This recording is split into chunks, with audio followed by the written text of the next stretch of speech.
Hannah, when heaven hears what you never say out loud. Her name was Hannah, and her heart ached every day. She was loved by her husband Elkanah, but had no children. Year after year, she watched others hold what she could only pray for. To make it worse, she lived with a rival, Peninnah, Elkanah's other wife, who had children and never let her forget it.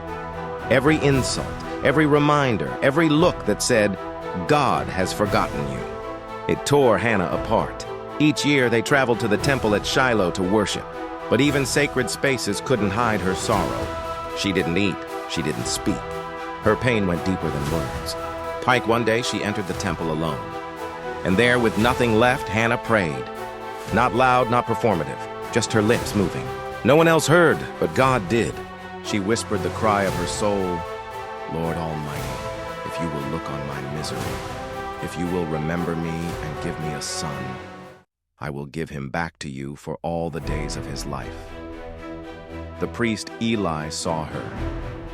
He misunderstood her silence, thought she was drunk. But she replied through tears, "I am not drunk. I am pouring out my soul to the Lord." And Eli answered, "Go in peace. May God grant you what you've asked of him." Like something changed. Not outside, she still had no child. But inside, her face was no longer downcast. Because even before the miracle, she trusted the one she prayed to. In time, Hannah conceived.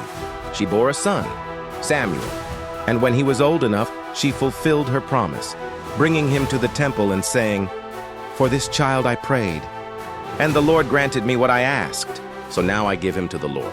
She released the very thing she had waited years to receive. That's not weakness, that's worship.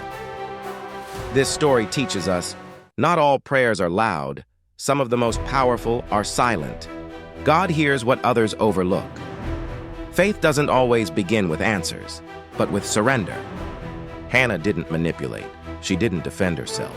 She wept, she trusted, she gave, and God turned her tears into a legacy. Samuel would become a prophet, a priest, a voice that would shape the future of Israel. All because one woman believed that God listens even when no one else does. Maybe you're praying for something no one else understands. Maybe you've waited so long you feel invisible. But God is not deaf to your whisper. And when the time is right, He will answer in ways that echo for generations. And like this story, if you believe God still hears silent prayers, share it with someone waiting in faith. Subscribe for more true stories where quiet surrender leads to extraordinary beginnings.